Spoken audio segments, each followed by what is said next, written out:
بسم اللہ الرحمن الرحیم۔ اس وقت ہمارا کاروان مکہ شاہ عمرہ گروپ جبل احد کے ساتھ ہی جو شہدائے احد کے مقبرہ ہیں وہاں پر موجود ہے۔ یہ ہمارے پیچھے جو چار دیواری نظر آ رہی ہے، اس کے اندر جو حضرات صحابہ کرام 70 صحابہ کرام جو شہید ہوئے تھے غزوہ احد کے اندر، جو اسلام کا بڑا دوسرا غزوہ ہے، تو اس میں جو شہداء حضرات تھے ان کی یہاں قبریں موجود ہیں۔ حضرت سیدنا امیر حمزہ جن کو سید الشہداء کہا گیا رضی اللہ عنہ، ان کی قبر الگ ہے، اور دو صحابہ کی قبر ایک ساتھ ہے۔ حضرت مصعب بن عمیر جن کی شکل و صورت نبی اکرم صلی اللہ علیہ وسلم سے ملتی جلتی تھی، اور حضرت عبداللہ ابن جحش رضی اللہ عنہما، ان کی قبر الگ ہے، اور باقی 67 صحابہ کرام کی قبر الگ بنی ہوئی ہے۔ تو یہ شہدائے احد کا مقبرہ ہے۔ ہمارا یہاں کاروان مکہ موجود ہے، اور ساتھ ہی بائیں طرف یہ جبل رومات ہے۔ جب لڑائی کی غرض سے کفار آئے تھے اور آپ علیہ السلام صحابہ کرام کے ساتھ یہاں تشریف لائے تھے، تو آپ نے اس چھوٹی پہاڑی پر جس کو جبل رومات کہا گیا ہے، اس پر 50 تیر اندازوں کو بٹھایا تھا کہ آپ نے کسی حال میں اس جگہ کو نہیں چھوڑنا۔ اللہ تعالیٰ نے جب مسلمانوں کو فتح دے دی تو ان میں سے بعض حضرات یہ کہنے لگے کہ رسول اللہ صلی اللہ علیہ وسلم کے بٹھانے کا مقصد یہ تھا کہ یہاں آپ ٹھہرے رہیں جب تک فتح نہ ہو جائے۔ اب فتح ہو گئی ہے، لہٰذا اب مال غنیمت کو جمع کرنا ہے، ہم بھی جا کر تعاون کریں ان کے ساتھ۔ اس غرض سے وہ چلے آئے۔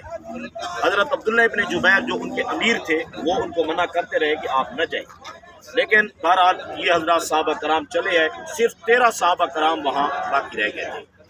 تو حضرت خالد ابن ولید جو اس وقت تک مسلمان نہیں ہوئے تھے، وہ جب اس پہاڑ کے پیچھے، یہ جو احد کا پہاڑ ہے اس کے پیچھے جب گئے، تو اس نے اس وقت ابو سفیان سے کہا، جو مسلمان اس وقت نہیں ہوا تھا، جس نے لشکر کی کمان سنبھالی ہوئی تھی۔ بعد کے اندر حضرت ابو سفیان رضی اللہ تعالیٰ عنہ پر مصداق بنے ہیں، وہ مسلمان ہو گئے تھے، صحابی رسول بن گئے تھے، اور آپ علیہ السلام نے ان کی ایک صاحبزادی حضرت ام حبیبہ سے بھی نکاح کیا تھا، جو کہ حضرت امیر معاویہ رضی اللہ تعالیٰ عنہ کی بہن تھی۔ تو بہرحال بعد میں یہ مسلمان ہو گئے تھے۔ تو خالد بن ولید نے کہا، یہ بھی ابھی تک غیر مسلم ہے، کہ اگر اجازت دے تو میرے پاس ایک تدبیر ہے۔ تو انہوں نے کہا کہ نہیں، بس ہم اب شکست خوردہ ہیں، اب کچھ نہیں ہو سکتا۔ تو بہرحال انہوں نے کہا کہ نہیں، آپ میرے ساتھ کچھ آدمیوں کو بھیجیں۔ تو کچھ آدمی ان کے ساتھ آئے، تو وہ وہاں سے جبل رومات پر پہنچے۔ تو یہاں چونکہ 13 آدمی تھے، کم تھے، تو انہوں نے ان کو شہید کیا۔ شہید کرنے کے بعد پھر آگے بڑھے۔ حضرات صحابہ کرام کو تو یہ پتہ بھی نہیں تھا کہ پیچھے سے آ کر حملہ ہو جائے گا، تو انہوں نے آ کر اچانک حملہ کیا، جس کی وجہ سے رسول اللہ صلی اللہ علیہ وسلم کو کافی تکلیف ہوئی۔ آپ علیہ السلام کے دانت مبارک اسی جگہ پر شہید ہوئے، اور آپ علیہ السلام کا جسم مبارک بھی زخمی ہوا تھا۔ حضرت مصعب بن عمیر جب شہید ہوئے تھے، ان کی شکل جو کہ رسول اللہ صلی اللہ علیہ وسلم سے ملتی جلتی تھی، تو شیطان نے یہ خبر پھیلا دی کہ رسول اللہ صلی اللہ علیہ وسلم شہید ہو گئے۔ تو حضرات صحابہ کرام رضوان اللہ تعالیٰ علیہ اجمعین، جو پہلے بھی ایک قسم کے پریشانی کی کیفیت تھی، تو آپ علیہ السلام کی جب وفات کا سنا تو اور بھی غمزدہ ہو گئے، لیکن جب بعد میں سنا کہ رسول اللہ صلی اللہ علیہ وسلم حیات ہیں، یہی موقع تھا کہ ایک صحابی رسول حضرت نضر بن انس رضی اللہ تعالیٰ عنہ، حضرت انس بن نضر رضی اللہ تعالیٰ عنہ ان کو ملے، اور تلوار اٹھا کر یہ احد پہاڑ کی طرف جا رہے تھے۔ تو انہوں نے پوچھا کہ بھئی ادھر کہاں جا رہے ہو، کیا کرنے جا رہے ہو؟ تو انہوں نے جواب کے اندر کہا کہ مجھے احد کے دامن سے جنت کی خوشبو آ رہی ہے، احد کے دامن سے جنت کی خوشبو آ رہی ہے۔ تو وہاں چلے اور اس میں وہ شہید ہو گئے۔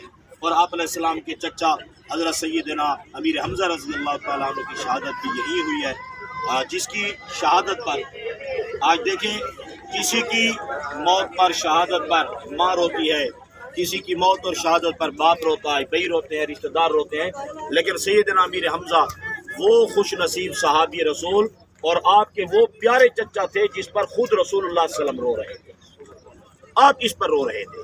اور آپ نے جب ان کا جنازہ پڑھا، یہ جن کی قبریں پڑی ہیں شہدائے احد، جب ان کا جنازہ پڑھا تو ہر ایک کا جنازہ ایک ایک بار پڑھا گیا، لیکن حضرت سیدنا امیر حمزہ کا جنازہ 70 بار پڑھا گیا۔ اور ان کو رسول اللہ صلی اللہ علیہ وسلم نے لقب دیا سید الشہداء کا، کہ یہ میرا جو چچا ہے یہ شہیدوں کا سردار ہے۔ تو بہرحال یہ حضرات صحابہ کرام کی قربانیاں ہیں، یہ ہم تک جو دین پہنچا ہے تو یہ دین بڑی قربانیوں کے بعد پہنچا ہے۔ 70 صحابہ کرام یہاں شہید ہوئے، اور آپ نے خندق کا مقام دیکھا ہے، اس میں بھی حضرات صحابہ کرام زخمی ہوئے تھے، اور وہاں حضرت جابر کی مہمانی بھی ہوئی تھی۔ بہرحال اللہ تعالیٰ ان حضرات کی شہادت کو قبول فرمائے، اور ہمارے اور آپ کے لیے بھی ذخیرہ آخرت بنا دے، اور ہمیں بھی ان کے نقش قدم پر چلنے کی توفیق عطا فرمائے۔ الحمدللہ یہ کاروان عکاشہ علماء کی نگرانی کے اندر چل رہا ہے، جس کی سرپرستی استاد العلماء شیخ الحدیث حضرت مولانا امیر معاویہ صاحب دامت برکاتہم العالیہ فرما رہے ہیں، اور اس کے اندر دیگر علماء کرام بھی موجود ہیں۔ اللہ تعالیٰ تمام حضرات کا آنا منظور و مقبول فرمائے۔ وآخر دعوانا الحمدللہ رب العالمین۔